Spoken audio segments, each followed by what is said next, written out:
ਕਿਸੇ ਨੇ ਈਸ਼ਵਰ ਦੇ ਕੋਲੋਂ, ਪਰਮੇਸ਼ਰ ਕੋਲੋਂ, ਰੱਬ ਜੀ ਦੇ ਕੋਲੋਂ ਸਵਾਲ ਕੀਤਾ, ਪਰਮੇਸ਼ਰ ਜੀ ਤੁਹਾਡੇ ਸਭ ਤੋਂ ਨਜ਼ਦੀਕ ਕੌਣ ਹੈ?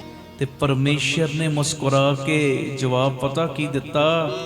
ਕਹਿੰਦੇ ਉਹ ਇਨਸਾਨ ਜਿਹਦੇ ਕੋਲ ਬਦਲਾ ਲੈਣ ਦੀ ਸ਼ਕਤੀ ਹੈ, ਬਦਲਾ ਲੈਣ ਦੀ ਸ਼ਕਤੀ ਹੈ, ਪਰ ਉਹਨੇ ਮਾਫ ਕਰ ਦਿੱਤਾ। ਆਖੋ ਧੰਨ ਗੁਰੂ ਰਾਮਦਾਸ ਜੀ, ਧੰਨ ਗੁਰੂ ਰਾਮਦਾਸ ਜੀ। ਸਭ ਤੋਂ ਨੇੜੇ ਪਰਮੇਸ਼ਰ ਦੇ ਉਹ ਹੀ ਰਹਿੰਦਾ ਹੈ, ਉਹ ਹੀ ਸਭ ਤੋਂ ਨੇੜੇ ਉਹ ਹੀ ਰਹਿੰਦਾ ਹੈ ਜਿਹੜਾ ਬਦਲਾ ਲੈਣ ਦੀ ਸ਼ਕਤੀ ਹੋਣ ਦੇ ਬਾਵਜੂਦ ਵੀ ਸਾਹਮਣੀ ਧਿਰ ਨੂੰ ਮਾਫ ਕਰ ਦਿੰਦਾ ਹੈ।